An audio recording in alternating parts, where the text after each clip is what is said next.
बोला तो है ही कि वो तो उन्होंने इंतजार कर दिया कि मेरे को सूचना ही नहीं है, तो उनका तो अपने कोई देखना ही नहीं है, वो देखेंगे आगे।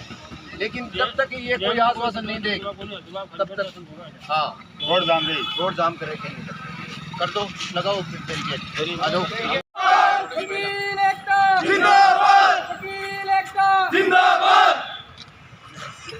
नारा कम 10 पुलिस का अत्याचार नहीं सहेंगे। पुलिस प्रशासन की तानाशाही नहीं चलेगी। प्रशासन की तानाशाही नहीं चलेगी। वकील एकता जिंदाबाद। हम हमारा हक मांगते नहीं किसी से भीख मांगते। हम हमारा हक मांगते नहीं किसी से समान को साथ ही अधिवक्ता पुलिस थाना बिदासर में दिनांक 6/9/2023 को शाम को करीब एक फरियादी को साथ में लेके, फरियादी एक पीड़ित था, उसमें पीड़िता थी महिला, उसमें वकील साहब का कोई निजी स्वार्थ नहीं था, न उसके कोई फीस का मतलब था। एक बुजुर्ग औरत की एक सामाजिक व्यक्ति होने के नाते इनकी एक कर्तव्य बनता था कि भी इसको थाने तक वहाँ पहुँचा के और इसकी जो पीड़ा है वो SHO या जो भी पुलिस अधिकारी है उनको सूचना दें। इस प्रकार से ये गए थे वहाँ। SHO साहब बाहर टूर पर निकले हुए थे, वहाँ मीणा जी, पप्पूराम जी मीणा जी वहाँ मौके पर मिले, जो सब इंस्पेक्टर थे। उन्होंने वकील साहब को देखते ही अचानक जैसे आग में घी डालते हैं वो भड़कती है, उस हिसाब से भड़क गए। बोला आपकी हिम्मत कैसे हो गई हमारे इस थाने में आने की? तो यूँ बोल कर इन्होंने मीणा जी ने अभद्र व्यवहार किया वकील साहब के साथ। वकील साहब ने उनको ये कहा सर मेरा निवेदन है पहले से आप मेरा नमस्कार स्वीकार करें, लेकिन उन्होंने उसका कोई रिस्पॉन्स नहीं दिया। बावजूद भी उन्होंने चल बार इधर बैठ जा, यहाँ आ जाते हो आप थाना में, क्या काम है आपका थाने में आने का? यूँ करके इन्होंने कहा सर मैं कोई थाने में काम से नहीं आया हूँ, मैं केवल मात्र ये एक लेडीज़ है, इसकी व्यथा वो आप सुन लो, जो भी आप उचित अपने हिसाब से आप आदेश करो। हम ये नहीं कहेंगे कि आप इसके साथ न्याय करो या अन्याय करो, जो बनता है उस हिसाब से करो। लेकिन मीना जी मानने को तैयार नहीं हुए। इनको एक कुछ बैठा देख बोले आप ये बैठ जाओ, आपको इस मुकदमे में आपके खिलाफ पॉक्सो मुकदमा करेंगे, आप बैठ जाओ या। तो ये एक टेबल पे बैठ के अपने साथी अधिवक्ता को कि भी मेरे को बैठा रखा है, आप थोड़ा सा मेरी हेल्प के लिए थाने आओ। तो हमारे 5-6 एडवोकेट्स भी वहाँ थाने में पहुँच गए। उनके सामने ही SHO साहब भी पहुँच गए, उनको बुलाया तो SHO साहब मौके पे आ गए थे। SHO साहब के सामने ही धमकी देता है कि मैं इन 2 वकीलों के जो वकील गए थे उनको मैं अपहरण और पॉक्सो के मुकदमे में इनको फंसा के रहूँगा। पप्पूराम जी ने हो सकता है शराब के नशे में कह रहे हो या जो भी है वो जाने डिप्रेशन में हो या हमारे से क्या डिप्रेशन था, कोई मतलब नहीं है, क्योंकि पीड़िता गई है थाने में, कोई न कोई कुछ न कुछ उनका हाथ, तभी उन्होंने इस प्रकार की भाषा का यूज किया है।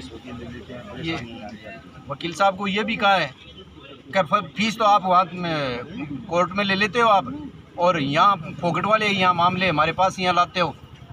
इसमें कोई फीस वाला या कुछ अन्य कोई नहीं था। वकील साहब ने एक सामाजिक व्यक्ति के तौर से इन्होंने काम किया था। इस घटना से संबंधित हमने CCTV फुटेज के लिए भी गलती हो सकती है हमारे एडवोकेट्स की हो, हमने CCTV फुटेज भी मांगे हैं, वो भी उपलब्ध हो जाएगा। उनके सामने क्लियर आ रहा है कि भी वकील साहब ने ऐसा कोई अशोभनीय या उनको ये कहा है कि भी इसका ये मैटर है और आपको ये करना ही पड़ेगा, ऐसा कोई शब्द नहीं कहा है।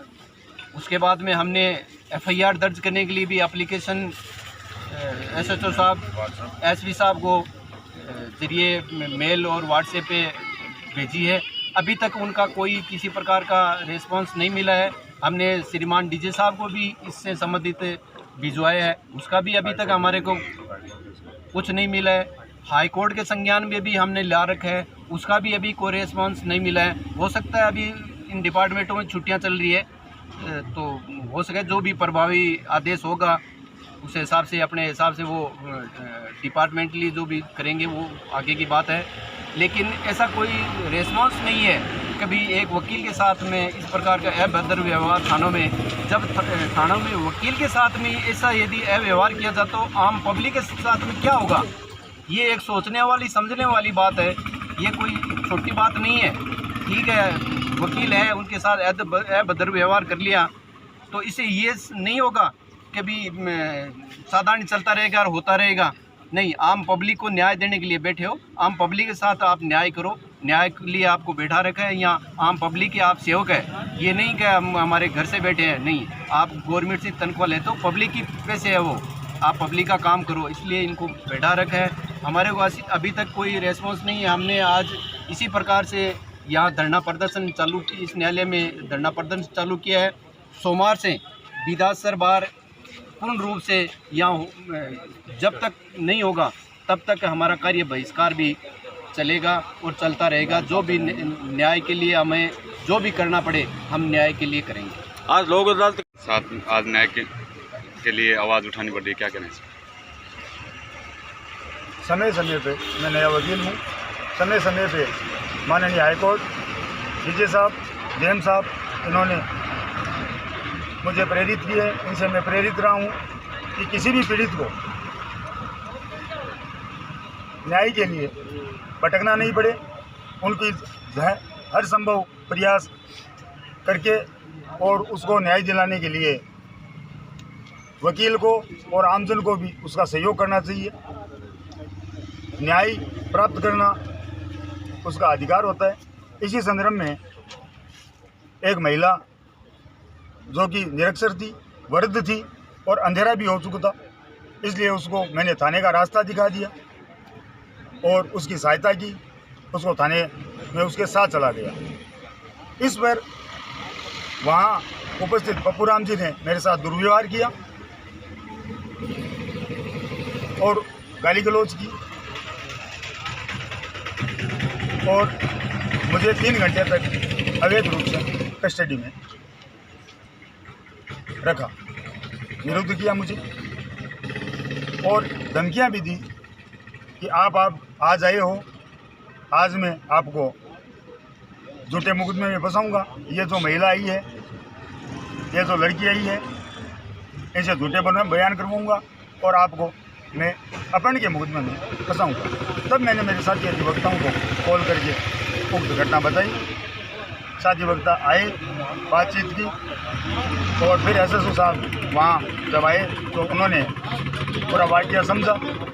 वाक़या समझने के बाद में एसएसओ साहब के सामने ही पप्पू राम ने कहा कि मुकदमा तो मैं इन पे बनाऊंगा, इनसे जो होता है वो कर ले, मुझे किसी का डर नहीं लगता और ये आए ही क्यों। तब एसएसओ साहब ने हमें वहाँ से मुझे रिलीज़ किया कि आप घर जा सकते हैं। तब हम घर आ गए। उसके बाद में हमने इस बाबत एसएसओ साहब को और एसपी साहब को जरिए ईमेल, जरिए व्हाट्सएप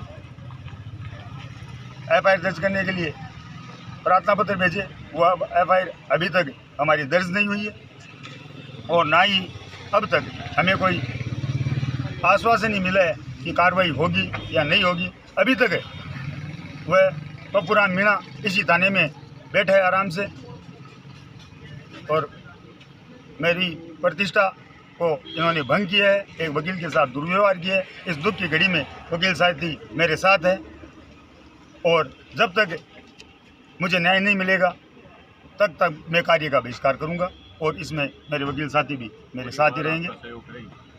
धन्यवाद।